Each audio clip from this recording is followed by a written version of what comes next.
A quick update on QI here. So QI ultimately, you can see here on the weekly chart, from the low to the high, it's been bouncing along, going sideways along the 618. You are trying to get back over the zero point 0.5 here on the smaller fib. And if we draw one more on the chart, if you can see this from the low here to the high, it did just in fact bounce off of that final 786 support at 1.2. So that's a good look for a bottom here. So if we can stay over 138 here, the big price to beat is, of course, let me bring that back up. You can see this high from back here at about 2.8.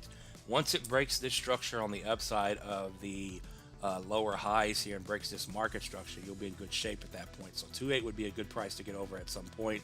But as of right now, you're trying to hold 1.3. Once you get back over 1.7, you are back to being bullish from this price action here over that 1.7 here. And then ultimately here on the weekly chart, let's see, that larger fib that you're trying to hold right now is that 236 at 137. So it's just going sideways. It's trying to put in some sort of a bottom, and like I said, it needs to make a higher high. So maybe on the next leg up from where it is now, it's gunning for the zero point 0.5 here, and maybe you get a nice decent move up. You can see that's a 3x up to 4.5 here at the 0.5.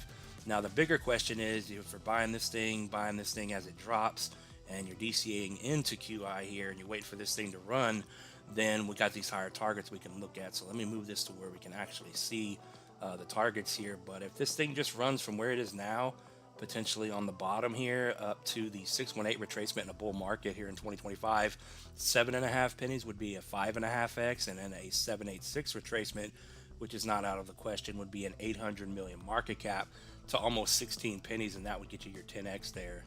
More like an 11x. And if you want a moonshot on this thing, you think it's going to come all the way up here and potentially hit a 7 billion market cap, that's a decent move. That's almost 100x there, 97x to $1.37 here.